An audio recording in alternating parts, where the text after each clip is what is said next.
반갑습니다. 신한투자증권 리서치센터를 맡고 있는 윤창현입니다. 반갑습니다. 제가 오늘 준비해온 내용은 좋은 얘기는 아닐 것 같습니다. 일단은 제목에서 보시다시피 국제경제 일서가 재편되고 있다라는 얘기와 함께 침체의 그림자가 우리 가까이에 오고 있다라는 겁니다. 국제경제 일서 재편도 사실 한국 경제한테는 그렇게 좋은 얘기는 아닙니다. 사실 1980년대 이후에 금융위기 이전까지 한 30년 동안 국제경제일서는 신자유주의라는 경제일서 속에서 살았고요. 이때는 수출을 기반으로 성장한 한국 경제에 상당한 호재로 작용을 했습니다. 근데 2008년 금융위기가 끝나고 나서 미국의 트럼프 정부와 중국의 시진핑, 이번에 이제 3년임, 사실상 이제 독재를 하게 됐는데 이 둘 간의 이 국가 간의 마찰이 전개가 되면서 자국우선주의라는 게 심화됐고 이런 것들은 글로벌리 교역의 위축을 가져왔고 수출을 중심으로 성장하는 한국 경제에 굉장히 부작용을 가져오고 있다라는 겁니다. 그래서 이건 좀 긴 얘기라고 보시면 될 것 같고요. 두 번째 이제 침체 그림자라는 건 뭐냐? 코로나가 2020년 3월에 발생했죠. 그리고 나서 이제 한 2년, 3년이 지났는데 사실 코로나라는 글로벌 팬데믹이 2020년 상반기에 글로벌 경제나 금융시장에 굉장한 충격을 줬습니다. 그리고 이게 대공황 이후에 가장 큰 유례없는 침체를 가져올 거다라고 했는데 의외로 2020년 하반기부터 작년까지 금융시장에는 단비가 있었죠. 주식시장도 좋았고 동학개미다 서학개미다 이런 얘기들도 있었는데 올해 들어서 결국 이 대규모 유동성 팽창과 국제질서 재편 과정에서의 어떤 공급망 충격, 국가 간의 마찰이 결국 인플레이션 리스크를 낳았고 그러한 것들이 금리 급등과 함께 주식시장이라든가 채권시장에 폭락을 가져왔습니다. 자산 가격이 상반기에는 급작스럽게 많이 이제 빠졌는데 실제로 올해 하반기 들어와서는 저 자산 가격의 불편함이 결국 글로벌 경기 침체를 야기할 것 같고 최근에는 국내 시장 같은 경우에는 PF 문제로 인해 가지고 자금 시장 경색까지 지금 벌어지고 있다라는 겁니다. 실제로 그렇다 보니까 내년 경제 굉장히 지금 어두운 상황인데 침체가 올 것 같다라는 걱정이 앞서고 있는데 실제로 어떻게 될 거냐, 그런 내용이다라고 보시면 될 것 같습니다. 제가 오늘 준비한 내용은요, 크게 보시다시피 한 4가지 정도 됩니다. 첫 번째로는 좀 긴 관점에서 경제일서 재편이 어떻게 이루어지고 있고 이러한 것들이 글로벌 경제나 금융시장에 어떤 영향을 줄 건지 좀 긴 시각에서 말씀을 드리겠습니다. 그리고 두 번째로는 시각을 좀 좁혀서 내년에 진짜 침체가 올 거냐, 오게 된다 그러면 어떤 식으로 올 거냐에 대해서 말씀을 드릴 거고요. 세 번째로는 우리 익숙한 주제죠. 한 15년 전, 10년 전부터 한국 경제는 일본화가 되고 있다라는 얘기를 많이 하고 있습니다. 일본이 1990년대 이후에 잃어버린 20년, 잃어버린 30년에 들어갔다라고 얘기를 하지 않습니까? 일본의 장기 불황입니다. 소위 말하는 디플레를 얘기하는데 그 근저에는 항상 뭐가 있었습니까? 일본이 왜 저렇다라고 얘기를 많이 했었죠. 일본의 인구 구조 악화 때문이었습니다. 출산율 저하와 빠른 고령화, 그로 인한 생산 가능 인구의 감소, 경제는 기본적으로 자연 증가율이 뒷받침이 돼야 됩니다. 소위 말하는 잠재 성장률을 결정하는 건 일단 쪽수입니다. 그죠? 인구가 좀 늘어나야 되는데 인구 구조가 뒷받침 안 되다 보니까 일본이 저렇게 됐다라고 얘기를 하고 있는데요. 그러면서 한국도 인구 구조가 굉장히 안 좋아지다 보니까 일본화가 될 거다라는 얘기들이 많았었는데 실제로 지금 그런 국면에 들어갔고 오히려 일본화가 더 빠르게 전개될 가능성이 있다라는 겁니다. 그래서 좀 경각심을 가져야 될 것 같아서 그 부분에 대해서 잠깐 말씀을 드리겠습니다. 그리고 다음으로 말씀드릴 건 금융시장에 대해서 좀 말씀을 드릴 거고요. 내년 자산 가격이죠, 결국은요. 그리고 시간의 여유가 된다 그러면 최근에 일어나고 있는 어떤 단기자금 시장의 경색, 이러한 부분에 대해서도 좀 짧게 말씀을 드리겠습니다. 그래서 전체적으로는 4가지 주제 플러스 1가지 정도다라고 보시면 될 것 같습니다. 여기에 있는 내용들이 많습니다. 그리고 여러분들께서 그렇게 익숙하게 매번 보는 장표들이 아닐 거예요. 그렇다 보니까 그냥 핵심 내용 위주로 이게 뭐다라고만 좀 말씀을 드리겠습니다. 그럼 첫 번째 경제질서 재편과 시사점이라는 부분에 대해서 말씀을 좀 드려보겠습니다. 우리는 사실 이 오일 쇼크라고 하죠. 1960년대 말에서부터 70년대에서 80년대 초까지 1차, 2차 오일 쇼크. 이때는 소위 말하는 중동의 자원민족주의 때문에 세계 경제 질서가 요동을 치게 됐습니다. 그리고 이 오일 쇼크 때문에 스태그플레이션이라는 걸 경험하게 됐었고요. 그리고 나서 이 오일 쇼크를 타개하기 위해서 1980년대부터 글로벌 경제 질서는 어떻게 바뀌었느냐, 서구에서 소위 말하는 신자유주의 경제 질서를 채택을 하게 됐다라는 겁니다. 신자유주의의 경제 이념은 뭐냐면요. 크게 네 가지입니다. 첫 번째로는 작은 정부. 정부가 시장에 개입을 하지 말자라는 거죠. 시장은 효율적이니까 시장에 맡기자라는 겁니다. 그리고 두 번째로는 뭐냐면 자유무역입니다. 리카도의 비교유에 따라서 상대적으로 생산비가 싼 국가들이 물건을 만들어가지고 절대 우위가 아니라 비교유죠. 예, 그렇게 해서 서로 교역을 하게 되면 사회후생, 경제는 발전한다라는 겁니다. 그리고 세 번째, 규제 완화. 전반적인 어떤 규제를 완화하자라는 거죠. 그러니까 마찬가지로 정부가 시장에 개입을 하지 말자라는 거였습니다. 그리고 경제 주체는 가계, 기업, 정부가 있는데 정부는 뒷전으로 물러나고 가계하고 기업 중에서 누구의 우호적인 정책을 펴냐라는 겁니다. 기업이라는 겁니다. 결국 기업한테 우호적인 정책을 해주게 되면 기업이 캐펙스를 통해 갖고 고용을 창출하고 그러면 가계의 소득 수준이 증가해서 소비가 증가할 거야. 그래서 이제 친기업 성향의 정책을 펼쳐왔었다라는 겁니다. 이게 소위 말하는 신자유주의 경제 질서였습니다. 이런 이념하에 우리는 1980년, 90년, 2000년대 들어까지 살았다라는 겁니다. 근 30년 동안에 이 경제 질서 속에서 살았죠. 근데 이 경제 질서가 많은 부작용을 낳았습니다. 첫 번째로 뭐냐? 작은 정부.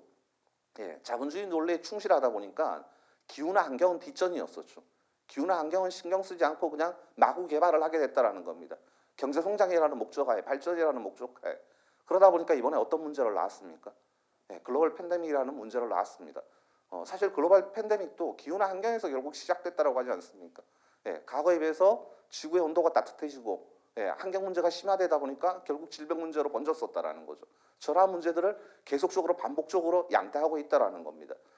자유무역 좋죠. 리카도의 비교에 따라서 자유무역을 하면 좋습니다. 근데 이 과정에서 어떤 문제를 낳았죠? 우리가 2008년 금융위기를 낳았습니다. 결국 선진국은 계속적으로 인건비가 비싸지다 보니까 공장을 신흥국으로 다 옮기고 우리는 기축통화국이니까 계속적으로 돈을 찍어내도 돼.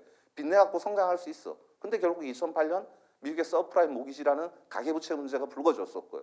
이 부채 문제를 해결하는 과정에서 정부가 민간의 부채를 떠안다 보니까 2011년 미국은 신용등급이 강등되고 유로존은 채무위기에 휩싸였습니다. 지금 선진국 같은 경우에는 대부분의 국가들이 GDP 대비 국가부채가 100%가 넘는 상황이다라고 보시면 될 것 같습니다. 뿐만 아니라 신흥국 같은 경우에는 오케이 우리는 선진국의 공장 역할을 하면 돼. 그런 과정에서 투자를 대거 늘렸었죠. 근데 선진국의 수요가 죽으니까 신흥국도 다 공급 과잉에 직면을 하게 됐었다는 겁니다. 그게 지난 10년 동안 중국이 공급 과잉 때문에 굉장히 힘들었던 모습이라고 보시면 될 것 같습니다. 뿐만 아니라 선진국은 기술, 돈을 가지고 있고 신흥국은 인건비를 가지고 그냥 물건을 대는 역할을 했었는데 중국의 소득 수준이 계속 올라가다 보니까 중국도 어떤 일이 벌어졌죠? 미국이 잘하는 것들을 위협하게 됐다는 겁니다. 우리가 이제 저부가치 산업 가지고는 못 먹고 산다라는 거죠. 중부가치, 고부가치 산업을 해야 되고요. 이 과정에서 둘 간의 어떤 기술 마찰, 무역 분쟁, 금융 분쟁, 안보 분쟁은 더 심화되고 있다라고 보시면 될 것 같습니다. 세 번째로는 규제 완화죠. 결국 실물 대비 규제를 전반적으로 완화하고 투자를 자극하기 위해서 돈을 계속 퍼부차라는 거였습니다. 근데 이렇게 돈을 계속적으로 퍼붓다 보니까 자산 가격에 버블이 발생하게 됐었던 거죠. 레버리지를 계속 용이하다 보니까 뭐 한국 같은 경우에도 주택 가격이 계속적으로 올라가게 됐었던 문제인 거고요. 저금리 과정에서요. 그다음에 주식도 실제로 주식의 어떤 개별 기업들의 이익 체력에 비해서 훨씬 더 주가가 많이 올라가게 됐었던 거고요. 그리고 금리는 계속적으로 떨어지고요. 이게 레버리지 환경을 조성하고 가행부채 문제를 양태를 했다라고 보시면 될 것 같습니다. 네 번째 친기업 성향. 결국 뭘 가져왔죠? 양극화를 가져왔습니다. 기업은 배불리고 가게는 계속 일자리를 창출하면 되는데 일자리를 창출하는 게 아니죠. 계속 유보를 시키고 기계로 대체시키고 그러다 보니까 가게 쪽으로 소득 분배가 안 이루어지고요. 기업과 가게 간의 양극화, 기업 내에서는 중소기업과 대기업 간의 양극화, 그다음에 가게 내에서는 부자와 빈자 간의 양극화, 국가 간의 양극화 이런 문제를 낳게 됐다라는 겁니다. 이게 사실 2008년 금융위기 이후에 신자유주의가 가져온 많은 폐단이라고 보시면 될 것 같아요. 그렇다 보니까 국제경제 질서가 바뀌고 있죠. 어떻게 바뀌고 있느냐? 일단은 나부터 살자라는 겁니다. 나부터 살자라는 거죠. 그 중심에는 누가 있었습니까? 우리 아시다시피 오바마 정부가 끝나고 나서 미국에 트럼프 정부가 있었습니다. 어떻게? 미국을 다시 위대하게 나부터 살자라는 거죠. 세상의 공장 미국에서 다 바깥으로 빼놨는데 미국도 고용 없는 성장이 정제가 되다 보니까 해외 기업들 나가 있었던 미국의 다국적 기업들 국내로 들어오라는 거죠. 이게 제조업 리쇼어링이었습니다. 그리고 중국이 공장 역할을 하고 있는데 우리도 공장을 육성하려고 그러니 중국 제품의 가격 경쟁력을 떨어뜨려야 된다는 겁니다. 그래서 관세를 마구 부과했습니다. 그리고 기술 분쟁이 이루어지고요. 금융 분쟁이 이루어지고. 근데 미국이 이러니까 중국도 이제는 세계 패권 국가가 됐다라는 거죠. 가만히 있었습니까? 아니죠. 중국의 시진핑이 등장하고 나서 중국몽, 우리 과거에 중국이라는 건 세계 경제 질서 아니면 세계 역사에서 우리가 으뜸이었다라는 겁니다. 중국몽이라는 거죠. 그리고 1대1로 유럽으로 가는 어떤 비단길이라든가 이런 것들을 새로 개척하겠다라는 거죠. 뿐만 아니라 시진핑이 이번에 독재하면서 뭐라고 외쳤습니까? 우리는 이제 사회주의를 현대화시키겠다라는 겁니다. 그러면서 세 가지를 강조했죠. 첫 번째 기술 자립.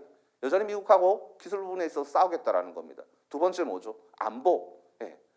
그 다음에 세 번째 뭐죠? 공동부유. 우리는 자본주의 채택하지 않을 거야. 사회주의로 계속 가겠다라는 겁니다. 그걸 현대화시킬 거야. 자본주의도 가지고 있는 많은 맹점들을 우리는 다른 경제 이데올로기, 정치 이념을 통해 가지고 갈 거라고 얘기를 한 상황입니다. 계속적으로 대립될 수밖에 없겠죠. 거기에다가 심지어 러시아까지 가서 했습니다. 1991년에 구소련이 해체되고 나서 98년에 러시아가 모라토리엄을 선언하고 나서 쟤는 잊혀진 존재였었죠. 근데 푸틴이 등장하고 나서 경제적으로 좀 힘을 길렀었다라는 겁니다. 어떻게 길렀느냐? 러시아는 아시다시피 에너지하고 가스가 많습니다. 많은데 언제 힘을 길렀느냐? 결국 2000년대 중반이죠. 국제유가가 금융위기 전에 배럴당 150불 갈 때 중국의 고도성장과 함께 그때 힘을 길렀고요. 돈을 축적을 하고 나서 푸틴이 독재를 하면서 정치적 야욕을 꿈꾸기 시작했다라는 겁니다. 어떻게?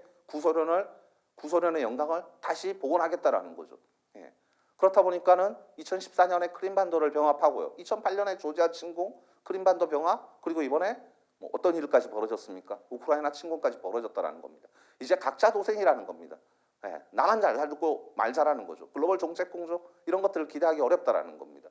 그런 배경에는 뒤에 어떤 다양한 경제적 여력이 있기 때문이라는 겁니다. 미국은 과거에는 주로 어디에 신경을 썼느냐? 중동에 올인을 했었죠. 왜냐하면 이 국제유가를 어찌됐건 간에 안정시키기 위해서요. 근데 미국이 셰일이라는 이 수압 파쇄법이라는 게 나오고 그로 인해서 글로벌리 원유의 생산 중심국이 되다 보니까 이제는 미국은 에너지 자립도 스스로 에너지를 자립할 수 있게 된 국가죠. 화석 에너지를요. 그러다 보니까 어떤 일이 벌어졌습니까?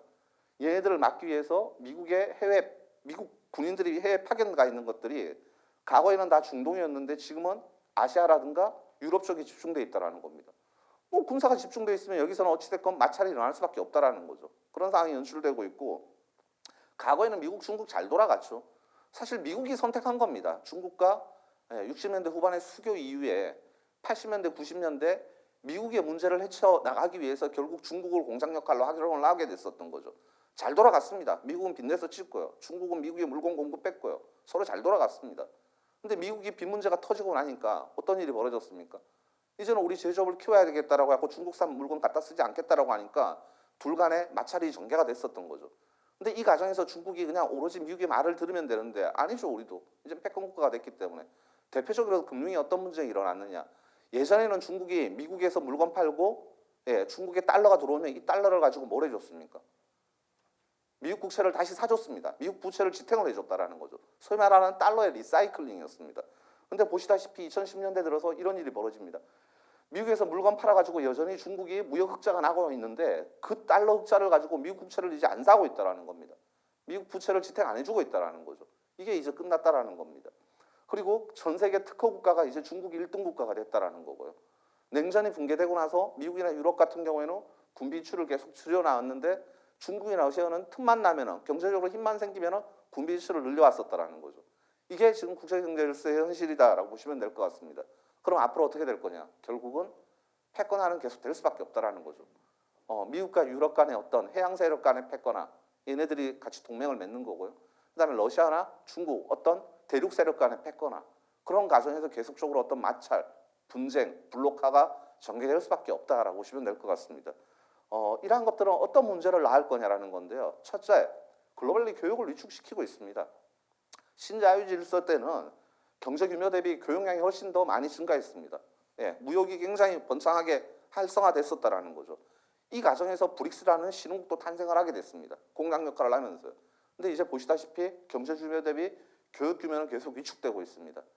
그리고 선진 자본들이 신흥국으로 굉장히 많이 들어갔었죠. 신흥국의 공장 짓기 위해서 직접 투자가 되고 갔었습니다. 근데 이제는 뭐랍니까? 미국이 지 땅에서 만들겠다라고 하고 있죠. 이제는 직접 투자도 되고 많이 위축됐습니다. 소위 말하는 글로벌 어떤 공급망 체계가 과거에는 자유무역을 가지고 번창하게 활성화됐었는데 앞으로는 어떻게 될 거냐? 분열화라는 겁니다. 그리고 이제는 자원이 굉장히 중요해졌다라는 겁니다. 또다시 자원 중심의 민족주의화가 싹트고 있다라는 겁니다. 그리고 글로벌화의 반대 개념으로 이제 슬러버화가 되고 있다라는 겁니다. 즉 글로벌 밸류 체인이 과거에는 어떤 효율성, 다양성, 수익성이 핵심이었다라는 거죠. 예. 돈의 논리에 따라서 신흥국에서 만드는 게 맞아. 그리고 신흥국에서 다양한 제품을 공급받는 게 맞아. 예. 그래야만 수익성이 올라가. 이런 관점에서 움직였었다 그러면 이제는 아니라는 거죠. 회복성, 지역성, 공공성이 중요해졌습니다. 이번에 팬데믹 이후에 물건을 제때 못 받다 보니까는 야 이제는 내 근처에 공장을 지어놔야 돼. 예. 공급망을 빠르게 회복시켜야 돼. 예. 지역성, 회복성, 그리고 이제는 기후나 환경, 소위 말하는 사회책임, 인권 이런 것들도 중요해졌기 때문에 그런 것들을 전혀 고려하지 않는 신흥국에서 물건을 공급받을 수가 없어. 이제는 공공성이 중요해. 이런 식으로 바뀌고 있다라고 보시면 될 것 같습니다. 결국 글로벌 경제가 지금 분절화되고 있고 패권화되고 있고 블록화되고 있습니다. 이런 것들은 사회적으로 경제적으로 많은 비용을 수반할 수밖에 없습니다. 첫 번째로 어떤 비용을 가져올 수 있느냐라는 건데요. 글로벌 경제 성장률의 둔화입니다. 무역은 좋은 겁니다, 사실은요. 근데 자유무역이 아니라 보호무역으로 가게 되면 결국 교역의 위축은 성장을 갉아먹을 수밖에 없다라는 겁니다. 특히 누가 더 불편해질까요? 선진국도 불편하지만 앞으로 신흥국도 불편해질 수 있다라는 겁니다. 자유무역 과정에서 신흥국이 싹트게 됐었고 신흥국이 비상하게 됐었는데 그 여파를 이제 받을 수밖에 없다라는 거죠. 대표적으로 한국 그럴 수밖에 없다라는 겁니다. 그 다음에 두 번째로는 뭐냐면 앞으로 경제 진폭과 주기, 소위 말하는 경기 주기죠. 비즈니스 사이클이 다시 커지고 스윙이 악화될 수밖에 없다라는 거죠. 그동안은 내가 물건을 필요로 하면 just in time 바로 공급받을 수 있었습니다. 그렇죠. 그리고 IT 기술의 발달로 공장에 많은 재고를 가져갈 필요도 없었습니다. 바로바로 얼마나 공장에 재고가 있는지를 알고 물건이 좀 팔리면 적게 공급받아갖고 바로 생산하고 이럴 수 있었다라는 거죠. 근데 이제는 안 그래요. just in time이 아니라는 겁니다. 선진국이 공장을 충분히 공급했으면은 선진국이 충분히 공장을 세팅을 했으면 바로바로 또 생산을 하고 이럴 수 있겠지만 아직은 공장을 세팅하는데 시간이 필요한 상황이지 않습니까? 그리고 이번에 글로벌 팬데믹을 경험하면서 야 이제는 예년에 비해서 재고를 좀 더 가져가야 되는데 이런 생각들을 할 수밖에 없다라는 겁니다. 제때 공급을 못 받으니까 물건이 팔림에도 불구하고 못 생산을 하게 됐었던 거죠. 그러니까 가급에서 재고를 더 가져가야 됩니다. 근데 문제는 뭐냐? 이렇게 재고를 더 가져갔다가 어느 순간 안 팔리게 되면 이건 기업에 큰 스윙을 만듭니다. 이 재고를 줄이기 위해서 감산을 해야 되고요. 심지어 캐펙스를 줄여야 되고요. 그럼 비즈니스 사이클은 커질 수밖에 없다라는 거죠. 앞으로요. 세 번째 말씀드리고 싶은 건 뭐냐면 고물가입니다. 우리 지금 체득하고 있죠. 지난 한 10년 동안 거의 디플레 국면에서 살았습니다. 물가는 문제가 아니야 라고 살았었죠. 근데 이제 고물가가 전개되고 있습니다. 왜 그렇습니까? 기후나 환경 때문에 그냥 값싼 하석 에너지를 쓰면 되는데 상대적으로 값비싼 이제는 신재생 에너지를 써야 됩니다. 물론 태양열 많이 공급되고 이러기는 했지만 아직 신재생 에너지 충분치는 않죠. 상대적으로 비용은 하석 에너지보다 더 비싸다라는 겁니다. 써야 되는 거죠. 그리고 과거에는 그냥 신흥국의 싼 인건비, 신흥국의 땅값을 활용하면 됐는데 이제는 아니죠. 선진국이 지 나라의 공장을 짓겠다라는 겁니다. 이 말인즉슨 선진국의 인건비, 선진국의 땅값이 들어갈 수밖에 없다라는 겁니다. 그러면 가격은 올라갈 수밖에 없고요. 소비자의 전가가 될 수밖에 없습니다.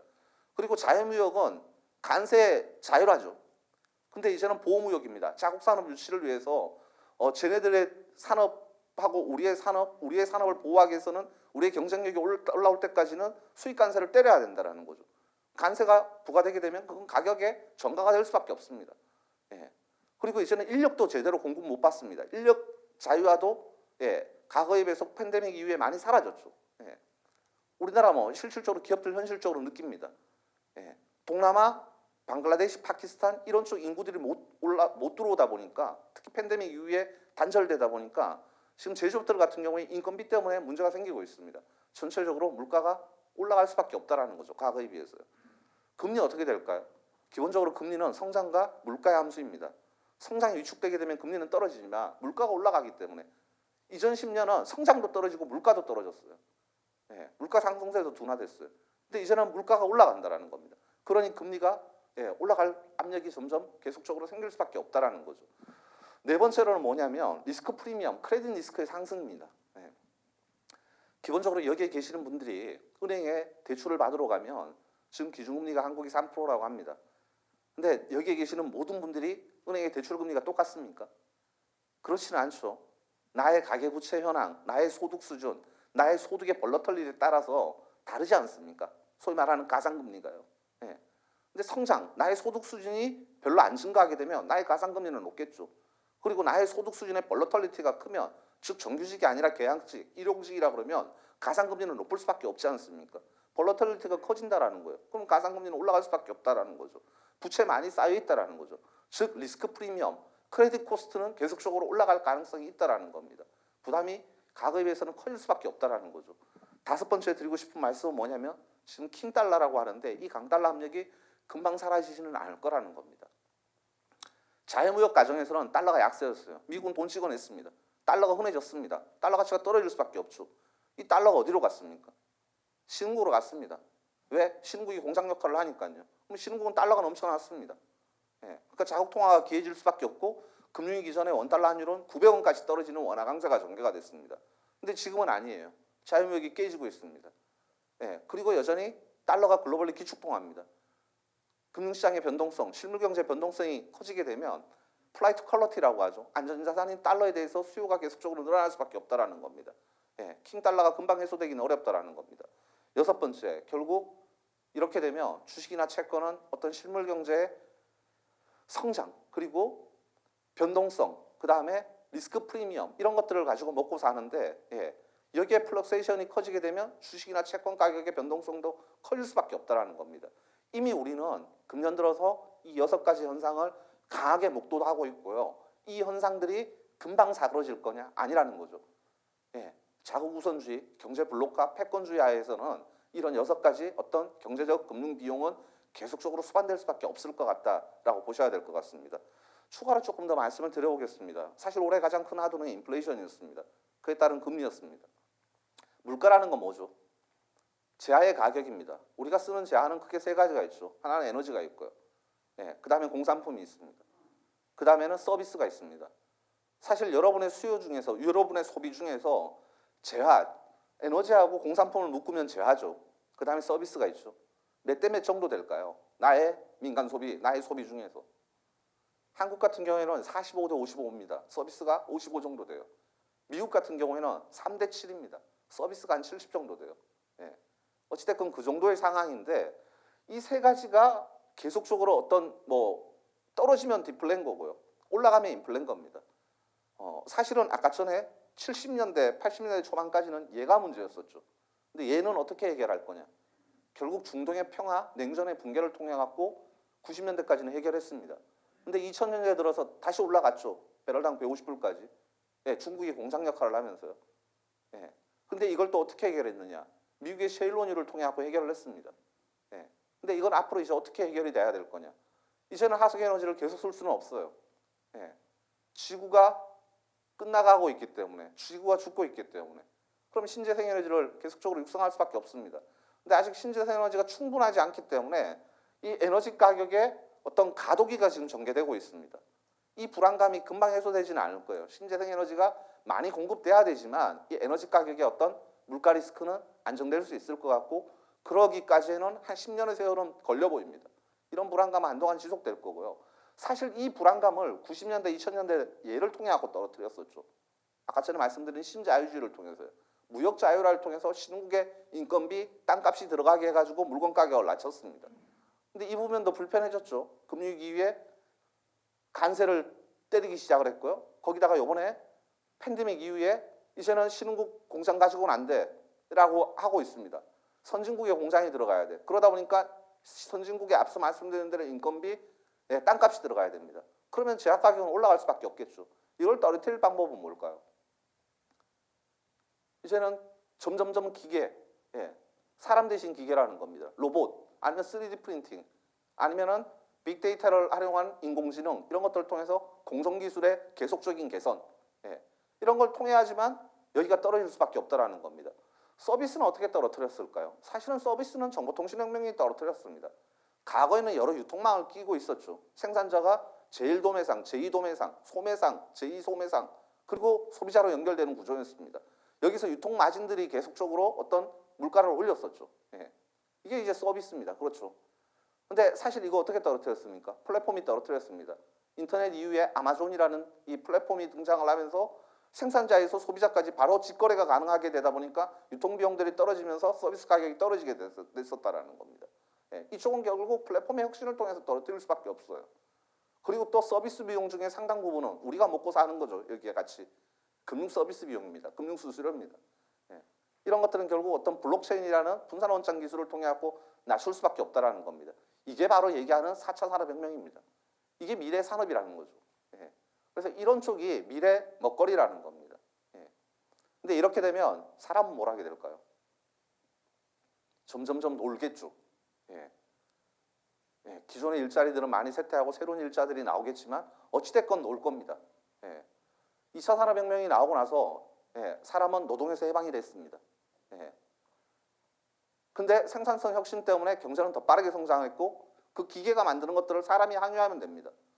4차 산업혁명 저는 마찬가지라고 생각합니다. 저게 들어오게 되면 또 사람은 더 놀 겁니다. 이제는 주 5일 근무가 아니라 주 4일 근무, 주 3일 근무가 될 겁니다.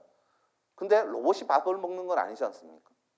결국 로봇이 가져오는 어떤 기술 혁신이 성장을 더 가파르게 가져가면 그건 이제 인류가 항유를 하면 된다라는 겁니다. 대신 놀게 되면 어떤 일이 벌어지죠? 이제 여가라든가 힐링 산업 이런 것들에 대해서 더 찾을 수밖에 없게 돼요. 그렇죠. 그래서 그러한 것들이 미래 먹거리라는 겁니다. 예. 결국 세상은 어떤 이런 인간이 필요로 하는 어떤 이 재화 속에서 기술 혁신이 일어나게 되고요. 그게 어떤 산업의 패러다임을 바꾸게 된다는 겁니다. 예. 저게 소위 말하는 어떤 4차 산업혁명 미래 먹거리지 않을까 싶고 그래서 저는 앞서 말씀드린 대로 이런 테마들을 앞으로 중요시해서 봐야 될 거라는 겁니다. 예, 신재생에너지, 저거는 피할 수 없는 길이라는 거죠. 안 그러면 지구가 사라지는데요. 그 다음에 제조업의 로봇화, 3D 프린팅, 인공지능, AI 예, 이런 것들은 피할 수 없는 거라는 겁니다. 예, 미래 먹거리라는 거죠. 플랫폼 확산, 그 다음에 블록체인을 바탕으로 하는 분자 원상 기술. 제가 암호화폐가 된다는 얘기가 아닙니다. 블록체인 기술을 얘기를 하는 겁니다. 예. 그 다음에 인간의 힐링, 이런 산업들이 앞으로의 미래 먹거리가 되지 않을까라고 보고 있습니다. 다음 두 번째 주제로 넘어가 보겠습니다. 침체 어떻게 될 거냐라는 거죠. 갑론을박이 많습니다. 침체 올 것 같은데 내년으로 가면 그 침체가 셀까 약할까 여러 주장들이 전개가 되고 있습니다. 얕을 거라고 주장하는 사람들은 대표적으로 어떤 주장을 하고 있냐면 야 아직은 고용시장이 괜찮아. 특히 미국 봐봐 유럽 봐봐. 예. 코로나 이전에 미국은 이제 취업자 일자리를 회복했는데 그래도 계속 늘어나고 있고요. 예, 유로존 예, 아직 일자리 더 늘어날 수 있어. 얘네들 실업률 거의 완전 고용 수준까지 미국은 떨어져 있고 유럽 쪽 계속 떨어지고 있어. 그리고 지난 2년 동안 코로나 때문에 우리가 현금 보조 많이 받았었죠. 이거 아직 다 쓰지 않았어. 예. 그러니 아직 경제는 더 갈 거야. 이렇게 얘기를 합니다. 그리고 또 뭐라고 얘기하느냐. 한 2년 동안 뭐가 좋았습니까? 제조, 재화 쪽에 소비가 집중돼서 늘어났었죠. 코로나 이전만 하더라도 공유경제였습니다. 야 이제 차가 필요 없어. 예, 노는 차. 실제로 차라는 거 하루에 얼마나 가동돼? 아니다. 저거 공유경제 같이 쓰자 이거였었죠. 근데 팬데믹 이후에 이제는 기후나 환경 문제, 특히 질병의 전염 때문에 내 차는 내가 여전히 필요해. 예. 물론 차는 근데 이 차량용 반도체 공급 이슈 때문에 제때제때 공급이 안 됐습니다. 뭐 아직도 잘 팔리고 있습니다. 그 다음에 또 뭐였었죠? IT 디바이스 굉장히 많이 필요해졌었죠. 갑자기 재택근무. 애들 학원 가는 게 아니라 집에서 시켜야 되니까는 예, 노트북이 필요하고 예, 패드가 필요하고 그런 것들이 집중적으로 늘어났습니다. 재화 소비는 반짝거렸었고 이게 사실은 지난 2년 동안 글로벌 경제의 단비 역할을 가져왔었죠. 예, 빅테크 기업들이 도약하는 계기가 됐었던 겁니다. 여기에 어떤 플랫폼이라는 예, 혁명과 맞물려 가지고요. 대신 서비스는 죽었었지 않습니까? 이동을 못 하니까요. 여행도 못 가고 레저도 안 되고 이런 상황이었었죠. 근데 올해 들어서 뭐 한국도 마찬가지지만 글로벌리 예, 야 이제 코로나는 그냥 뭐라고 하죠? 엔데믹이라고 합니다. 우리와 같이 가는 거죠. 그렇다 보니까 지금 서비스들이 올라오고 있습니다. 보시다시피 서비스 아직 미국 같은 경우에도 코로나 이전 수준을 회복 못했다라는 겁니다. 아직 서비스 경제가 계속 돌아가고 있어. 여행은 더 갈 거야. 레저는 더 일어날 거야. 그래서 경제는 괜찮을 거야. 이렇게도 얘기를 합니다. 그리고 기업들이 이번에는 과잉 생산이나 과잉 재고가 그렇게 심각하지는 않아. 네. 왜냐하면 공급망 차질 때문에 물건을 제때 공급받지 못했고 이렇다 보니까 생산을 대거 늘린 것도 아니고 그리고 코로나 이전에 뭐 경제가 엄청 좋아서 캐펙스를 굉장히 늘려놨던 것도 아니고 그런 이런 부담들이 그렇게 크지는 않아. 만약에 과잉 생산이나 과잉 재고가 있으면 수요가 죽게 되면은 아까처럼 말씀드린 경제에 큰 스윙을 가져오고 큰 침체를 가져오게 되는데 그런 문제들은 없어. 그러니 침체가 오더라도 얕을 거야 라고 얘기를 합니다. 그리고 피봇이라고 얘기를 하죠. 지금 물가 잡으려고 통화 정책들이 올인하고 있는데 그에 따라서 금융시장이 많이 불편해졌어. 그리고 경제가 곧 죽을 거라고 해. 그러면 좀 멈추지 않겠어? 미국부터 금리를? 이런 얘기들을 하고 있습니다. 이게 이제 얕은 침체를 가져올 것 같다라고 얘기를 하고 있죠. 반면에 깊은 침체가 이어질 거라고 얘기하는 쪽은 어떻게 될 거냐. 저 물가 올라간 게 구조적인 요인이라는 거죠. 금방 물가 상승세가 빠르게 둔화되고 이러지는 않을 것 같다라는 겁니다. 아까 전에 말씀드린 대로 어떤 구조적인 요인이라는 겁니다. 선진국의 인건비, 생산 비용이 들어가야 되고요. 예, 이제는 하석 에너지가 아니라 신재생 에너지를 써야 되고 이건 구조적인 이슈라는 겁니다. 금방 안 떨어질 것 같다라는 거죠. 예. 고물가가 상당 부분 지속되게 되면 가계의 구매력은 훼손이 되게 되고요. 가계 수요가 위축되게 되면 기업의 투자는 저하될 수밖에 없는 거고요. 이거 금방 끝나지 않을 것 같은데, 예, 그리고 내년으로 간다라고 해서 이게 다 해소되지 않을 것 같은데 이미 누적된 문제들이 터지고 있는데 이 걱정인 거죠. 두 번째로는 미국이 지금 기준금리가 3.25입니다. 다음에서 한 75bp 올리고 그 다음에 이제 피봇을 한다. 뭐 50bp가 될지 25bp가 될지 몰라서 연말 되면 4.25가 될지 4.5가 될지 모르겠습니다. 예, 어찌됐건 피봇을 하니까 경제가 괜찮을까라고 하지만 이미 중립금리는 다 넘어섰습니다. 미국도 미국이 감당할 금리는 넘어섰다라는 거죠. 4.25건 4.5건 4.75건 중요하지 않다라는 겁니다. 이미 실물에 훼손을 주고 있다라는 거죠. 예. 미국의 주택시장부터 이미 빠지기 시작을 하고 있다라는 겁니다. 한국 마찬가지예요. 우리 중립금리 얼마라고 있습니까? 예. 예. 2.5, 예. 뭐 한 3 근처? 근데 이미 기준금리 우리 얼마죠? 3이죠. 예. 3.25, 3.50, 3.75 어디에서 끝날지 모르겠습니다. 근데 이미 중립금리를 넘어서니 예, 실물은 위축되기 시작했고 자금 시장에서는 다양한 문제들이 표출되고 있고 부동산 시장은 죽고 있고 예, 어디가 끝일지 모르겠지만 이미 넘어섰는데 예, 피봇을 한다라고 해서 뭐가 달라질 거냐라는 거죠. 예. 세 번째, 이로 인해 갖고 신용위험이나 유동성 위험이 싹트고 있다라는 겁니다. 예. 한국 아까 전에 말씀드린 대로 단기자금 시장 문제로 전반적으로 지금 회사채 시장이라든가 예, 국공채 시장까지도 얼어붙고 있는 상황이고요. 미국 같은 경우에도 하이드 스프레드 굉장히 빠르게 올라가고 있습니다. 물론 금융위 때 정도는 아니라는 거죠. 예. 근데 올라가고 있다라는 겁니다. 누가 망할지 모른다라는 거죠. 크레딧 코스트는 계속적으로 지금 올라가고 있는 상황이라는 겁니다. 예. 물론 이 기업들의 문제 아니면 경제 주체들의 문제가 은행 전반적인 시스템 위기로 갈 거냐? 그렇지는 않을 것 같기는 해요. 왜냐하면 금융위기를 뒤고 난 다음에 전반적으로 은행들의 건전성 비용들은 많이 올라갔습니다. 스스로 자본 압축을 많이 했습니다. 그래서 기업의 문제가 뭐 대형 은행들의 부도 여기까지는 가지 않을 것 같긴 한데 그래도 전체적으로 크레딧 코스트는 계속 올라가고 있고 신용위험은 싹트고 있고 누가 죽을지 모르는 상황들이 계속적으로 연출되고 있다는 겁니다. 네 번째, 그나마 서비스 수요가 괜찮아가지고 지금 고용시장도 버티고 있는데 서비스 수요가 죽으면 어떡할래? 라는 겁니다. 계속 수요가 온고잉 할까요? 안 그렇죠. 우리 이번에 제하 수요를 통해서 경험했지 않습니까? 2년 동안 제하 수요가 폭증하고 나니까 올해부터 어떤 일이 벌어졌습니까? IT 디바이스 이제는 안 사요. 예. 스마트폰이라는 것도 교체 주기가 3년, 4년 됩니다. 점점 길어지고 있고요. 이제는 디바이스의 혁신이 매우 제한적이기 때문에. 아니 노트북을 3대, 4대, 5대, 6대 계속 사실 겁니까? 그건 아니죠. 내가 필요한 만큼 사고 나면 끝난 거죠. 서비스도 마찬가지라는 겁니다. 오케이, 여행 못 갔으니까 2년 동안 한번 가보자. 계속 갈 수 있습니까? 돈이 없는데요. 예. 저 서비스 수요에 이연됐던 것까지 끝나고 나면 결국 고용시장도 위축되지 않겠어? 왜냐하면 저 일자리만 늘어나고 있거든요. 이미 제조업의 일자리는 줄기 시작을 했습니다. 금융이나 IT 쪽의 일자리는 줄기 시작을 했다는 거죠. 저게 꺼지면 어떡할래? 아마 저것도 내년 되면 꺼질 것 같은데. 이런 걱정인 거죠. 다섯 번째, 러시아 우크라이나 문제입니다. 끝나지 않습니다. 푸틴이 여기서 물러날까요? 아니죠. 예. 물론 러시아 우크라이나 문제로 인해 갖고 올해 유럽은 겨울에 죽었어 이런 얘기들을 했었는데 유럽이 올해 겨울은 좀 따뜻할 것 같아. 그리고 재고도 많이 확보해놨어. 가스 재고도 넘어갈 것 같아. 예. 근데 러시아에서 에너지를 공급받지 못하는 상황에서 유럽이 온전할까요? 유럽은 정치적 리더십도 사라졌습니다. 그나마 이전만 하더라도 독일의 메르켈이 있을 때만 하더라도 유럽의 정치적 리더십 역할을 했었죠. 그리고 러시아하고 굉장히 우호적으로 잘 지냈습니다. 그때 노드스트림 2도 뚫었었던 거고요. 근데 메르켈 이후에 슐츠 총리가 오고 난 다음에 독일의 리더십이 사라졌죠. 영국 브렉시트 이후에 최근에 총리도 단명하고요. 역사상 가장 총리의 임기가 짧았다라고 하지 않습니까? 유럽의 정치적 리더십, 누가 끌고 갈 이 경제를 끌고 갈 리더십이 없어졌다라는 겁니다. 정치를 끌고 갈. 예. 유럽 굉장히 안 좋아질 것 같아요. 결국은요. 중국, 아까 전에 말씀드린 대로 시진핑의 독재 무섭죠. 미국하고는 이제 더 싸울 거라는 겁니다. 물론 중국이 올해 코로나 봉쇄 조치 때문에 경제가 안 좋아졌고 내년을 가면서 좀 풀게 되면 중국 경제는 좀 나아질 거야. 뭐 그런 기대를 할 수는 있습니다.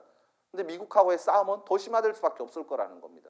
그 과정에서 한국은 누구한테 붙어야 될지 계속 눈치를 볼 수밖에 없는 게임이 연출될 수밖에 없을 것 같다는 겁니다. 중국 부동산 문제 저거 쉽게 해결 안 됩니다. 절대. 저건 중국의 이 재정 시스템이 만든 문제이기 때문에요. 여덟 번째, 킹달러. 불편하죠 지금. 신국들은 통화 약세 때문에 인플레이션 리스크에 직면해 있고, 이로 해갖고 구매력이 악화되면서 어떤 일이 벌어집니까? 실물이 파탄이 나 있고요. 신국 통화가 너덜너덜해지니 신국 자산을 가지고 있을 이유가 없는 거죠. 선진국 자본들이요. 계속 돈을 빼나가니 신국에서는 자본 유출이 계속 공격적으로 일어나고 있고 일부 신국들은 지금 파산에 들어간 상황입니다. 물론 메이저 신국들은 큰 문제는 없습니다. 한국도 그렇게 문제는 없습니다. 외환보익이 4천억 달러나 있기 때문에 신자유주의 과정에서 그나마 선진국에 물건되면서 벌어놨는 달러를 많이 재고 있는 상황이기 때문에 그렇게 큰 문제는 없지만 어찌됐건 몇몇 신흥국들은 문제가 생길 가능성이 굉장히 다분해졌다는 거죠. 아홉 번째, 국가부채. 이번 코로나는 뭐로 넘겼습니까? 지나고 보면 가게나 기업의 당장 문제는 우리가 일으킨 건 아니기 때문에 사실 우리가 일으킨 거죠. 어떤 기후나 환경 문제를 일으킨 건 우리 모두의 문제였으니까요. 근데 직접적으로 일으킨 건 아니기 때문에 이 난국을 돌파하는 데는 결국 정부의 힘밖에 없었습니다. 통합 팽창밖에 없었습니다. 근데 지금 재정을 더 할 수 있습니까? 못하죠. 경제가 안 좋다고 하는데 재정을 팽창하려고 그러니 뭐가 걱정이에요? 인플레가 걱정입니다. 자금시장이 경색돼 있다고 해서 돈을 풀려고 하니 이 농성 많이 풀어갖고 인플레가 올라갔는데 아직 인플레가 제대로 잡히지도 않았는데 정책이 엇박자가 나고 있는 거죠. 한국은행까지 자금시장 경색에 공격적으로 지금 대응을 해야 되는데 주저할 수밖에 없죠. 금리는 더 올려야 되는 상황인데요. 인플레 때문에. 열 번째, 글로벌 정책 공조는 안 됩니다. 2008년 금융위기는 그래도 다들 같이 한 방향으로 가면서 해결을 했어요. 근데 지금은 아까 전에 말씀드린 대로 자구우선주의죠. 나부터 살고 보겠다라는 겁니다. 나부터 살고 보겠다라는 거죠. 심지어 신흥국들 어떡합니까? 지금 달러가 부족해요. 그러니 어떡합니까? 달러 현금성 확보하기 위해서 그나마 외환보유에서 미국 국채 가지고 있는 것도 미국 국채를 패대기 쳐갖고 달러 연차를 확보를 해야 되는 거죠. 그러니 어떤 일이 벌어집니까? 미국 금리도 올리고 있는데 과거에 신흥국들이 플라이트 퀄러티로 미국 국채를 많이 샀는데 이걸 지금 패대기 친대요. 역할률 전쟁이라고 하죠. 그러니 미국 금리가 더 올라가는 리스크 이런 것들도 발생하고 있습니다. 결국 어떻게 될 거냐? 저는 리세션이 올 것 같아요. 그리고 그 리세션이 그렇게 약하지도 않을 것 같습니다. 이미 올해 하반기부터 비미국들은 꺼지기 시작을 했습니다. 유럽 빠르게 꺼지고 있고요. 올해 상반기 유럽이 서비스 수요 때문에 괜찮았습니다. 꺼지고 있고요. 중국은 계속 빌빌거리고 있고요. 신흥국들 안 좋은 상황입니다. 그나마 누구 때문에 온고잉 하고 있느냐? 미국 때문이죠. 미국의 마지막 남은 서비스 수요 이런 것들 때문에요. 근데 미국의 서비스 수요도 결국 내년 상반기에서 하반기로 넘어가면서 꺾일 거라는 겁니다. 그러면 글로벌 경제는 내년 하반기로 가면서는 리세션이 좀 커질 거고 금융위기 정도일지는 아닐 것 같아요. 금융위기만큼의 파장은 아니겠지만 그렇다고 해서 닷컴 버블과 금융위기의 그 사이 정도는 될 것 같습니다. 올 것 같고 얘네들이 오는데 한국 경제라고 온전할 겁니까? 한국은 어찌됐건 수출 경제인데요. 미국의 15%를 팝니다. 나머지 국가의 85%를 팝니다. 근데 미국의 15% 파니까는 나머지 국가만 괜찮으면 괜찮을 거야? 아니죠. 15%지만 사실 중국을 통해서 여전히 미국으로 나가는 제품들이 많습니다. 한국은요. 그리고 미국 내에 우리가 직접 공장을 지어가지고 미국의 수요를 감당하는 것들도 많고요. 여기가 꺼지면 한국도 꺼질 수밖에 없다는 겁니다. 올해 4, 4분기 내년으로 가면서 한국은 수출은 이제 줄어들기 시작할 겁니다. 전년동을 대비요. 한국 수출이 안 되게 되면 기업들이 국내 땅에서 투자를 할 수 있습니까? 이미 건설 투자는 죽었고요. 설비 투자까지 안 되게 되면요. 그럼 고용시장은 위축될 수밖에 없습니다. 소비 위축될 수밖에 없다라는 거죠. 결국은 리세션은 올 수밖에 없을 것 같다라고 보여지고요. 이 리세션 이후에 결국 내년 하반기부터는 미 연준이 소위 말하는 리세션 커서를 할 수밖에 없을 것 같습니다. 결국 리세션이 오게 되면 고물가는 잡히게는 될 겁니다. 근데 구조적인 물가 상승 압력이 사라진 건 아니라는 거예요. 예, 그렇게 되면 결국 연준도 이제는 금리를 낮출 수밖에 없을 것 같다. 이렇게 보는 게 맞지 않을까라고 저는 생각을 하고 있고 리세션은 올 거라고 보고 있습니다. 세 번째로 말씀드리고 싶은 건 한국 경제 일본화예요. 짧게만 말씀드리겠습니다. 다들 알고 있는 내용이니까요. 더 불편해졌다라는 겁니다. 첫 번째, 일본이 90년에 들어갈 때하고 지금 상황이 대외 환경, 인구 구조, 대내 환경 다 똑같다라는 겁니다. 일본 90년대 왜 잃어버린 20년 불황에 들어갔습니까? 결국 플라자 합의예요. 미국이 글로벌 해갖고 엔화를 대폭 절상시켰죠. 그 전에도 일본은 제조업 가지고 수출을 통해 갖고 비상을 하게 됐어요. 세계 2위 국가가 됐었던 거죠. 예. 주식시장은 미국보다 시총이 더 컸었던 거고요. 예. 근데 플라자 합의를 통해 갖고 일본이 맛이 가게 됐고요. 미일 반도체 분쟁을 통해 갖고 일본의 IT 산업이 죽게 됐습니다. 지금 한국 똑같죠. 예. 글로벌 공급망 파괴가 전개되고 있고 미국이 자국 땅으로 들어오라는 겁니다. 한국이 잘하는 배터리나 2차 전지. 예. 근데 보조금 안 주겠다라는 거죠. 예. 안 들어오면요. 예. 심지어 최근에 치포 동맹이다라고 뭐 하고 반도체 동맹하자라고 하면서 또 어떤 일은 벌어졌습니까? 미국 기업들의 중국으로 나가는 어떤 IT 반도체 장비 수출 금지하겠다라는 거죠. 그러니 어떤 일이 벌어집니까? 삼성전자 하이닉스의 중국 공장들이 지금 타격받고 있습니다. 1년만 유예해 주겠다라는 거죠. 지네들이 어느 정도 확보하고 나면 그 유예가 계속적으로 될 것 같습니까? SK 하이닉스 같은 경우는 중국 공장에서 사실은 반도체가 30-40% 생산됩니다. 낸드 같은 경우에는요. 네. 그게 금방 끝날 것 같습니까? 미국이 멈출 것 같습니까? 저는 안 그럴 것 같아요. 네. 대외 환경 똑같다라는 거죠. 인구 구조는 어떻습니까? 일본보다 더 나빠요, 한국이요 지금. 네. 좀 이따 말씀드리겠지만요. 세 번째 어떻습니까? 대내 환경 똑같죠. 일본이 제조업 호황을 바탕으로 결국 주택시장에 버블이 있었는데 한국 똑같죠 지금. 예. 가계부채 엄청 늘어났죠. 예. 근데 정치적 리더십은 실종됐죠. 예. 그냥 이념주의에 사로잡혀갖고 경제나 금융시장이 지금 항폐해짐에도 불구하고 지난 정부가 했던 건 모든 게 다 틀렸다라는 겁니다. 잘한 것도 있고 잘못한 것도 있을 거예요. 그리고 경제는 뒷전입니다. 여전히 어떤 이념에 사로잡혀갖고 진보나 보수 아니면 세대 간의 갈등 아니면 젠더 간의 갈등에 사로잡혀가지고 다 뒷전이라는 겁니다. 똑같은 모습들이 연출되고 있습니다. 실제로 한번 데이터를 보시면 인구, 우리나라 출산율 얼마죠? 작년에 0.81명이었습니다. 올해 0.7명대까지 떨어질 거예요. 일본 출산율 얼마인지 아십니까? 1.3명입니다. 한국보다 훨씬 높습니다. 네. 고령화, 일본보다 더 빠르게 전개되고 있죠. 생산 가능 인구 가파르게 떨어집니다. 이제부터요. 네. 이미 떨어지기 시작을 했고요. 작년에 우리나라 사망자가 30만이 넘었습니다. 출생자는 30만이 안 됐어요. 역전이 됐죠. 그러니까 인구가 줄기 시작을 하죠. 앞으로 출생자는 계속 더 떨어질 겁니다. 인구는 예측이 가능해요. 예, 더 떨어질 겁니다. 근데 사망자는 어떻게 될까요? 예, 제가 태어날 때 한 해 한 80만씩 태어났습니다. 8, 90만씩. 즉 제가 죽을 때쯤 되면 그만큼 죽는다라는 얘기예요. 2050년이 되면 한국의 인구는 한 해 50만씩, 60만씩 사라진다라는 겁니다. 10년이면 부산이 없어지는 거예요, 그냥. 예. 그렇게 되고 있다라는 겁니다. 예. 제조업 공동화 심각하죠. 이런 상황에서 한국은 수출로 먹고 살았는데 수출을 이 땅에서 합니까? 아니죠. 보시다시피 한국에 일본의 수출 다 늘었는데요. 일본의 제조업 생산 안 늘었습니다. 지난 30년 동안요. 한국 마찬가지죠. 수출은 잘 되었는데 한국 땅에서 수출이 된 게 아니라는 겁니다. 까놓고 보면요. 다 어디서 한 거죠? 중국으로 옮겨서, 동남아로 옮겨서, 심지어 지금은 이제 미국으로 가야 되는 상황이고요. 소유권이 한국 기업에 있다 보니까 한국 수출로 잡힙니다. 예. 한국 기업들이 하는 거니까요. 근데 이 땅에서 투자가 일어나고 있느냐라는 거죠. 아니라는 겁니다. 예. 중국, 그동안은 한국이 중국 때문에 잘 먹고 잘 살았었죠. 예.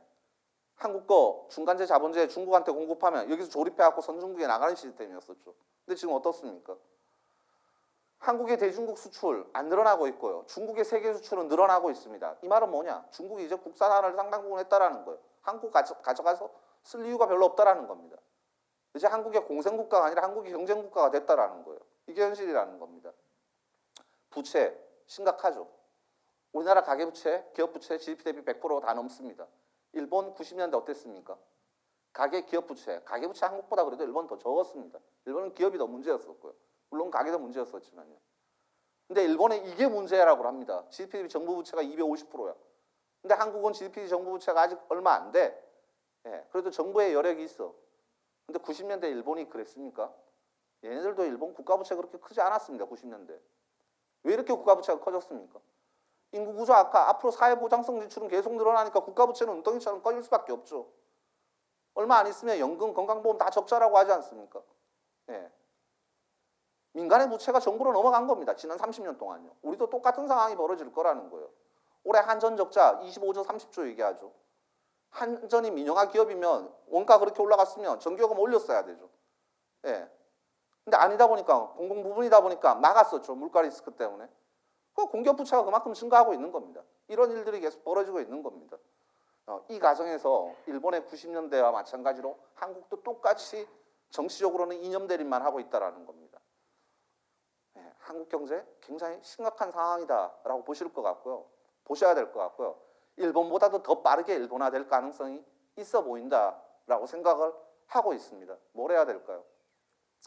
뭐 여러 가지를 해야 될 겁니다. 첫 번째, 뭐 할 수 있는 것들 뭐냐? 그래도 한국은 아직은 제조업이 기반인데 이 제조업의 원천 기술은 미국이, 유럽이 아무리 가지고 들어오라 그러더라도 이 땅에서 해야죠. 예, 기업들이요. 그리고 이쪽이 시장이니까 이쪽의 말을 들을 수밖에 없는데 그래도 수출국을 좀 다변화시켜야 됩니다.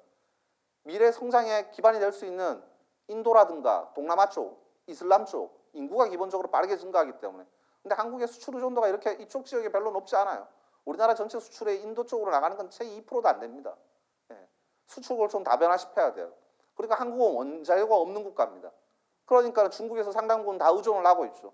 근데 원자재 공급망들을 좀 다각화시켜야 돼요. 예. 그리고 그동안은 제조업으로 먹고 살았는데 이제 소프트 산업의 경쟁력을 육성시켜야 된다는 겁니다. 이거보다 더 걱정스러운 건 뭐냐면 한국의 소비재 기업들이죠. 한국에서 한국의 인구만 타겟으로 하는 기업들은 진짜 힘들 겁니다. 예. 인구가 가파르게 줄어드니까요. 그럼 얘네들은 어떻게 해야 되느냐? 어차피 소비재 기업들은 이제 플랫폼이 없으면 물건이 안 팔립니다. 근데 한국의 플랫폼이 글로벌 플랫폼입니까? 카카오는 우리만 연락 쓰고 있습니다. 예. 그러나 네이버의 뭐 어떤 뭐 제페토나 이런 것들은 글로벌리 좀 쓰고 있지만요. 예. 근데 한국의 플랫폼이 글로벌 플랫폼이 되는 데는 분명히 한계는 있지만 그나마 우리가 잘하고 있는 게 뭡니까? 컨텐츠죠. 플랫폼의 경쟁력을 갖추는 데 있어서는 컨텐츠가 굉장히 중요합니다. 한국의 이 컨텐츠를 가지고 컨텐츠만 육성할 게 아니라 어떤 글로벌 플랫폼을 만드는데 노력을 해야 되지만 이 소비재 산업들은 이 난국을 벗어날 수 있지 않을까 싶습니다. 세 번째 또 뭘 해야 될까요? 결국 투자입니다. 예. 일본이 잃어버린 20년, 30년이 됐다고 해서 일본이 사라지지는 않았습니다. 예. 그나마 일본이 어떻게 버텼느냐? 제조업의 유산, 제조업의 성장을 가지고 벌어놨던 돈 가지고 일본은 뭘 했습니까? 해외 투자를 미친 듯이 했죠. 예. 일본이 지금 무역 적자가 나고 있지만 해외에서 이자나 배당금이 대거 들어오고 있습니다. 예. 우리도 해외 투자 미친 듯이 하고 있죠. 근데 우리는 뭐 어떤 식입니까? 거의 주식 일변도입니다. 예. 소위 말하는 기관 투자가들이 채권을 사주고 있고 학생금융 상품을 사주고 있지. 예. 이번에 서학개미들 해외 직접 투자는 다 주식 일변도입니다. 예. 그것도 잘 잡으면 되는데요. 항상 고점에서 잡아갖고 저점에서 지금 다 터져 있는 상황입니다. 예. 잘해야죠. 소위 말하는 포트폴리오. 예. 투자가 필요하다라는 겁니다. 그렇게 해서 제조업의 유산을 통해 갖고 지금 성장한 저축을 가지고 잘 투자를 해가지고 여기서 벌어들이는 거 가지고 먹고 살아야 된다는 거죠. 그래서 경제정책 당국자들, 개별 경제 주체들, 개개인의 노력들이 같이 맞물려서 유기적으로 잘 돌아가야지만 이 난국을 돌파할 수 있지 않을까라고 판단을 하고 있습니다. 한국 그냥 짧게 소비 주체, 이 지출 항목별로 보면 소비 저희가 만들고 있는 선행지수인데요. 빠르게 위축될 것 같고요. 수출 꺼지고 있고요. 건설 투자 드라마틱하게 꺼질 것 같습니다. 꺼지고 있는 상황이고요. 그나마 설비 투자 지금 버티고 있는데 우리도 뭐 2차 전지나 뭐 이런 쪽 같은 경우에는 계속적으로 투자를 하고 있죠. 근데 결국 수출이 위축되게 되면 이쪽도 꺼질 것 같아서 우리나라 내년 경제 성장률 1% 정도지 않을까 싶어요. 뭐 대체로 지금 1.5에서 2% 정도들 얘기하고 있는데 그 정도 저는 안 나올 것 같습니다. 예, 그렇게 보는 게 맞지 않을까라고 판단을 하고 있습니다. 마지막으로 자산시장하고 뭐 신용시장 조금 짧게 말씀을 드리겠습니다. 자산시장의 요는 뭐냐? 결국 주식, 채권, 금리, 환율, 그 다음에 상품 가격 이런 것들 어떻게 될 거냐라는 거죠. 결론만 좀 말씀을 드려보겠습니다. 먼저 환율인데요. 지금 원달러 환율 1,400원 정도까지 올라가 있죠. 환율이 빠르게 떨어지기는 쉽지 않을 것 같습니다. 지금의 원화 약세는 한국만의 문제가 아닙니다. 2008년 금융위기 때하고는 달라요. 2008년 금융위기 때는 한국에 리스크가 있었습니다. 뭐 그때 아시겠지만 뭐 키코라든가 스노볼 이런 이슈들이 있었는데 그때 그 앞전에 선박 수주가 워낙 잘 되다 보니까 이런 과정에서 원달러 환율이 계속적으로 떨어졌었습니다. 근데 선박 수주 업체들은 기본적으로 미래 달러가 들어오는 거죠. 선박을 인도하고 나서 달러를 받는데 환율이 계속 떨어지니까 배를 인도할 시점에서는 내가 손해볼 것 같은데 그러니 하늘 해지를 했어야 됩니다. 얘들이 달러 롱 포지션을 가지고 있으니까요. 그래갖고 은행하고 선물한 계약을 맺었습니다. 얘가 이제 미래 달러가 들어올 것들을 달러 숏을 때리게 되는 거죠. 그러면 은행이 달러를 롱을 받게 되면 은행이 달러 롱 포지션을 가지고 있습니다. 이걸 해지하게 하기 위해서 뭘 했습니까? 차입을 해왔습니다. 그래서 해외에서 단기 차입을 많이 가져왔었죠. 근데 이거는 2, 3년 동안에 벌어질 일인데 여기는 다 숏 차입이었습니다. 근데 리만 브로더스 파산이 일어나고 나니까 글로벌리 달러가 다 필요해졌습니다. 너도 나도 한국이 빌려줬던 것들을 갚으라고 하니까 한국 시장에서 달러를 구해가지고 갚아야 되니까 어떤 일이 벌어졌습니까? 원달러 환율이 1,600원까지 튀었습니다. 한국의 고유의 문제도 있었다라는 거죠, 분명히요. 그래서 이걸 대응하는 과정에서 빠르게 떨어질 수도 있었습니다. 근데 지금은 어떻습니까? 글로벌리 그냥 모든 통화가 달러 대비 약해요. 이 달러 대비 약한 현상이 사라지려고 그러려면 강달러가 멈춰야 되겠죠. 물론 최근에 좀 주춤 멈추는 모습들이 감지되고는 있습니다. 근데 강달러가 멈추려고 그러려면 뭐가 전제가 돼야 됩니까? 환율은 동간의 상대 가격입니다. 그래서 맞추기가 어렵다라는 거죠. 주가는 이 기업 좋으면 올라가요. 이 기업 안 좋으면 실적 안 좋으면 떨어져요. 근데 환율은 미국이 좋다라고 해서 무조건 강달러가 되는 건 아닙니다. 미국보다 제가 더 좋으면 우리나라가 더 좋으면 달러가 약세로 갈 수도 있습니다. 미국이 나쁘다라고 해서 무조건 달러가 약해지는 건 아닙니다. 미국보다 한국이 더 나쁘면은 달러는 강해질 수도 있어요. 그러니까 어려운 거죠, 사실은요. 근데 결국 지금 강달러가 꺾이려고 그러려면 미국도 안 좋아져야 됩니다. 그에 따라서 연준이 결국 리세션 컷을 해야 된다는 거죠. 그 시기는 내년 하반기 정도는 될 것 같아요. 그래서 그때쯤 되면 강달러는 좀 완화될 것 같기는 한데 그렇다고 해서 추세적으로 강달러가 굉장히 크게 완화될 거냐, 그에 따라서 원달러 환율이 굉장히 떨어질 거냐. 미국이 안 좋아지면 원달러 환율이 떨어질 수는 있는데 약달러로 전환돼갖고 달러 가치가. 근데 미국이 안 좋아지면 글로벌 금융시장은 더 안 좋아질 거기 때문에 외국인 자본들은 또 유출될 겁니다. 그렇기 때문에 원달러 환율이 빠르게 떨어지는 쉽지 않을 거라는 거죠. 앞으로 원달러 환율은 그냥 1,300원, 1,400원대 행진이라고 보셔야 될 것 같습니다. 다시 1,000원에 가고 이런 시절은 이제 없다라고 보셔야 될 겁니다. 한동안은요. 그렇게 보시는 게 맞지 않을까라고 보고 있습니다. 주식시장 어떨 거냐라는 거죠. 뭐 많이 빠졌다가 코스피 기준으로 한 2,100포인트까지 빠졌고 뭐 S&P도 많이 빠졌다가 최근에 바운딩을 하고 있습니다. 바닥 찍었는 거 아니냐? 저는 바닥 아직 안 찍었다라고 보고 있습니다. 진 바닥은 남아있다라는 거죠. 왜? 리세션이 오게 되면 기업의 실적이 좀 더 악화될 겁니다. 그래서 아직은 진 바닥은 아닐 것 같고요. 뭐 올해 연말 내년 초에 뭐 연준이 피봇한다. 이제 경제나 금융시장이 불편해졌어. 물가 좀 잡히면 제가 금리 낮추지 않을 거야. 그렇게 해갖고 잠시 숨통이 지금 트이는 모습이지만 제가 아까 전에 말씀드렸죠. 4.25건, 4.50건, 4.75건 이미 실물경제나 금융시장에는 충분히 불편함을 줄 구간에 들어갔다라는 겁니다.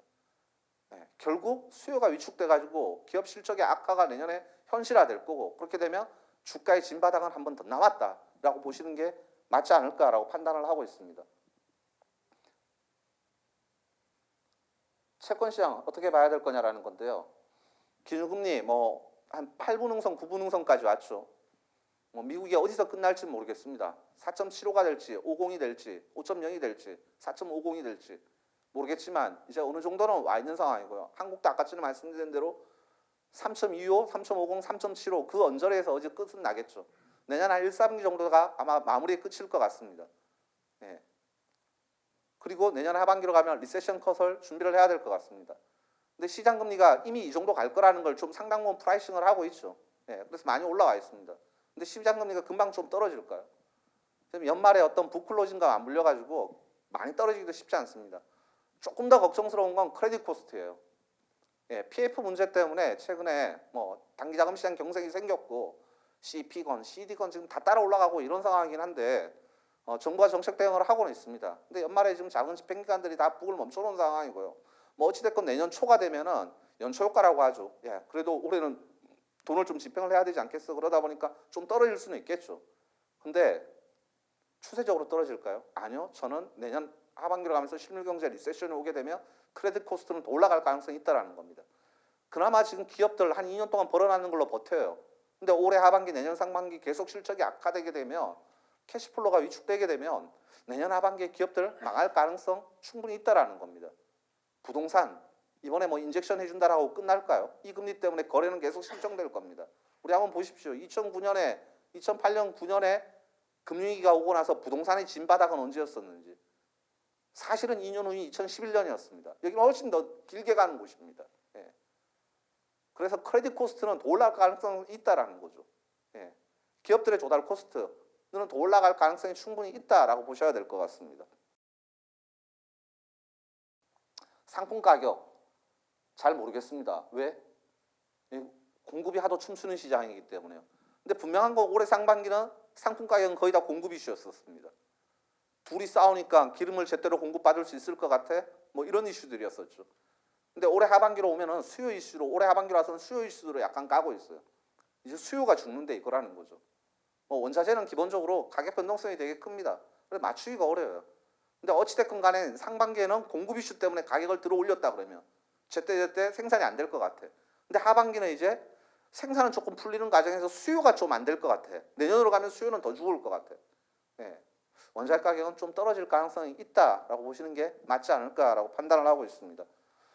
제가 정신없이 달려왔는데 여기까지가 제가 드리고 싶은 것들의 결론이었습니다. 다시 한번 말씀을 드리면 첫 번째, 국제경제 질서가 신자유주의에서 자우선주의로 바뀌는 과정, 어떤 패거나 분열화, 분절화되는 과정에서는 많은 분쟁의 비용이 수반될 수밖에 없다는 겁니다. 성장의 위축, 빈스 사이클의 확대, 예.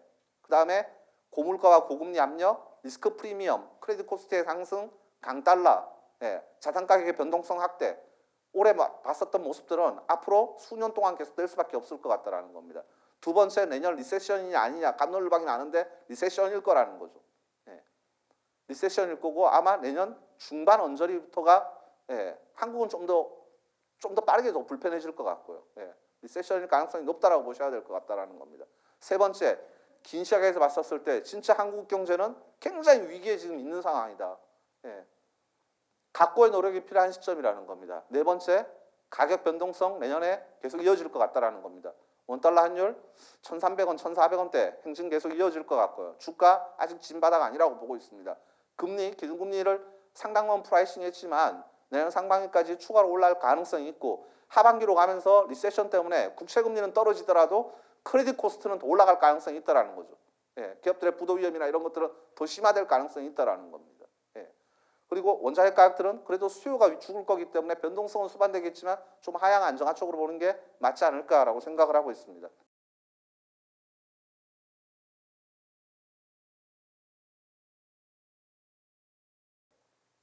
뒷부분은 최근에 단기자금 시장 얘기들을 좀 담고 있습니다. 보시다시피 뭐 단기금리 안 올라간 게 없어요. 시장은 강원랜드가 아니죠. 춘천의 레고랜드에서 시작을 했습니다. 문제가 돼갖고 시작을 했고, 이렇게 올라가고 있습니다. 뭐 CP 다 올라갔고요. 왜 이런 문제가 발생했느냐? 결국은 저금리 과정에서 가행 레버리지였었죠. 특히나 최근에 PF 문제, PF 쪽 유동화 잔액이 엄청나게 증가했습니다. 이게 이제 문제가 되고 있는 상황이고요. 특히 왜 최근에 이제 이 문제가 불거졌느냐? 거래가 실종되고 그리고 PF 왜 쟤네들은 PF로 조달을 합니까? 이건 프로젝트성 공사지 않습니까? 짧게 하는 거니까 단기를 통해 갖고 다 조달을 하게 되는데 처음에는 뭐죠? 브릿지론 이것도 다 PF로 조달을 하고요. 그다음에 본 PF, 그다음에 뭐 다 짓고 나면 그 다음부터는 이제 이 젓는 물건을 가지고 담보대출로 들어가는 건데 이런 쪽은 이제 뭐 조금 호라이즌이 길 수는 있고 은행에서 이제 주로 제공을 하는 거고요. 앞단이죠. 앞단이 문제가 생기고 있는데 거래가 실종됐고 올해 공사 비용이 전반적으로 다 올라갔고 작년 올해 이러다 보니까 계속 문제가 생기고 있는 거고 거기다가 최근에 만기까지 집중됐고 그러다 보니까 문제가 생기고 있는 건데 왜 지금 이제 증권사들이 얘기가 많이 나오느냐라는 거죠. 저 사실 예전에 PF 누가 했던 것들입니까? 2010년, 11년까지만 하더라도 지방의 저축은행들이 주로 하던 거였습니다. 예. 근데 금융위기 터지고 그때 문제 생길 때 저축은행들이 다 망했죠. 각 시중은행들이 저축은행들을 다 떠안았죠. 그때부터 증권사들이 본격적으로 저장사를 했습니다. 예. 북이 커지면서 저장사를 한 거죠. 그게 중심이 이제 한투나 뭐 메리츠나 이런 대형 증권사들이 많이 했었던 거고요. 예.